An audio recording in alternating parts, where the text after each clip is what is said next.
जय सिया राम मित्रों स्वागत है आप सभी लोगों का अपने इसी यूट्यूब चैनल लाइफ ऑफ सनातनी में। और स्वागत है आप सभी लोगों का श्री रामचरितमानस रामायण के एक और नए अध्याय में।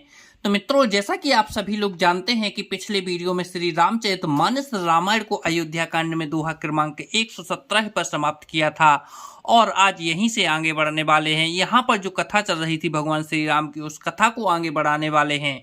तो मित्रों, वीडियो को लास्ट तक जरूर देखें और जो कथा चल रही है उसका आनंद लें और जो श्री रामचरितमानस रामायण की जो सुंदर सुंदर दोहा चौपाइयाँ हैं उनका भी आनंद लें। लेकिन मित्रों, वीडियो में आगे बढ़ें उससे पहले हमारा आपसे बस एक ही छोटा सा रिक्वेस्ट है। यदि आप लोगों ने अभी तक इसी यूट्यूब चैनल लाइफ ऑफ सनातनी को सब्सक्राइब नहीं किया है तो नीचे जो सब्सक्राइब का बटन है उसे दबाकर चैनल को सब्सक्राइब कर लें, साथ ही दबा लें बेल आइकन घंटी को। चलिए मित्रों, अब बिना कुछ देरी के वीडियो में आगे बढ़ते हैं। जय सिया राम मित्रों, जय सिया राम।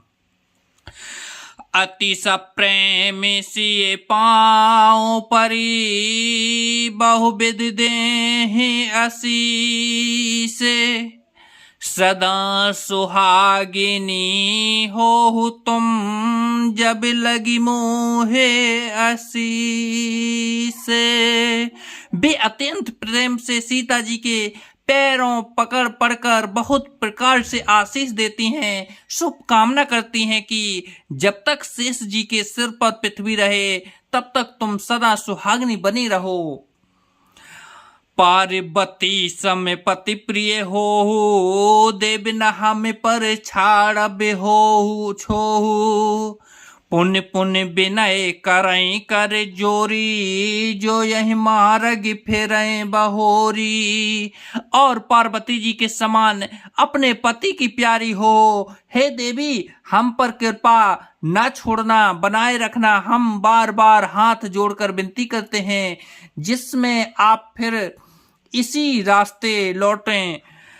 दर्शन देव जाने जाने निज दासी लखसी सब प्रेम पियासी मधुर बचन कहे कहे परितोषी जन कुमुदिनी कोमदी पोसी। और हमें अपनी दासी जानकर दर्शन दें। सीता जी ने उन सब को प्रेम की प्यासी देखा और मधुर वचन कह कहकर उनका भली भांति संतोष किया, मानो चांदनी ने कुमुदनियों को खिलाकर पुष्ट कर दिया हो। तबहि लखन रघुबर रुखो जानी पूछहु मग लोग ही मृदुवानी सुनत नार नरे भय दुखारी पुलकित गात बिलोचन बारी।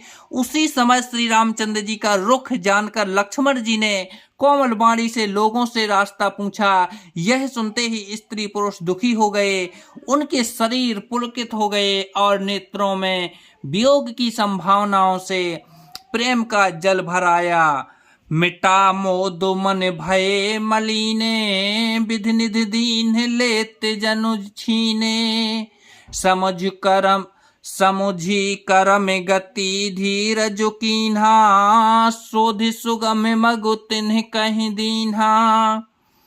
उनका आनंद मिट गया और मन ऐसे उदास हो गया मानो विधाता दी हुई संपत्ति छीने लेता हो। कर्म की गति समझकर उन्होंने धैर्य धारण किया और उस अच्छी तरह निर्णय करके सुगम मार्ग बतला दिया।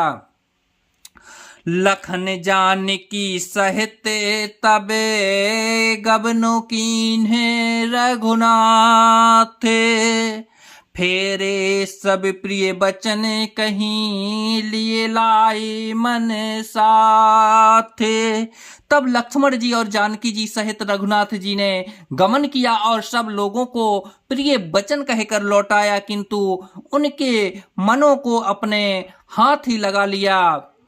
फिरत नार नर अति पछताहि देहि दोष देहि मन माही सहित विषाद परस पर कहीं विधि कर तब उल्टे सब अहि।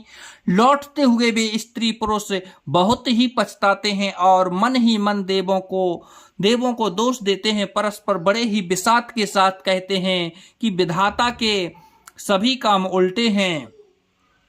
निपट निरंकुश निठुर निशंकु, जह सस कीन्ह सरज सरोज सकलंकु। रुख कलपतरु सागर खारा, तह उठे बन राजकुमारा। वो विधाता बिल्कुल निरंकुश, स्वतंत्र, निर्दय और निर्णय है, जिसने चंद्रमा को रोगी, घटने बढ़ने वाला और कलंकी बनाया, कल्प वृक्ष को पेड़ और समुद्रों को खारा बनाया। उसी ने इन राजकुमारों को वन में भेजा है। जो पे इन्हीं दीन बनस बासु, किन्ह बादु विधि भोग बिलासु। ए बिच रही मग बिनु पद त्राना, रचे बाद विधि वाहन नाना। जब विधाता ने इनको वनवास दिया है, तब उसने भोग विलास व्यर्थ ही बनाए। जब ये बिना जूते के नंगे ही पैर रास्ते में चल रहे हैं, तब विधाता उनको वाहन सवारियां व्यर्थ ही रचे। ए मही परहि दास कुसुपाता, सुबग से जिकत सुजत विधाता। तरुबर वास इनहि विधि दीन्हा, धवल धाम में रुचि रुचि श्रम कीन्हा। जब ये कुश और पत्ते बिछाकर जमीन ही पड़े रहते हैं, तब विधाता सुंदर सेज पलंग और बिछोने किस लिए बनाता है। विधाता ने जब इनको बड़े बड़े पेड़ों के नीचे का निवास दिया, तब उज्ज्वल महलों को बना बनाकर उसने व्यर्थ ही परिश्रम किया। जो ये मुनि पटे धर जटिल, सुंदर सुटे सुकुमारे। विविधि भांति भूषण बसन, बाद किए करतारे।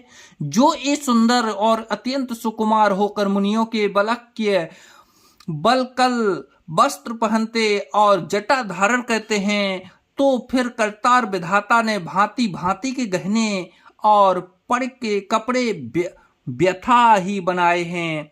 तो जय सिया राम मित्रों, आज वीडियो को यहीं पर समाप्त करते हैं। कल के वीडियो में फिर यहीं से आगे बढ़ेंगे। जब तक के लिए जय सिया राम मित्रों, जय सिया राम।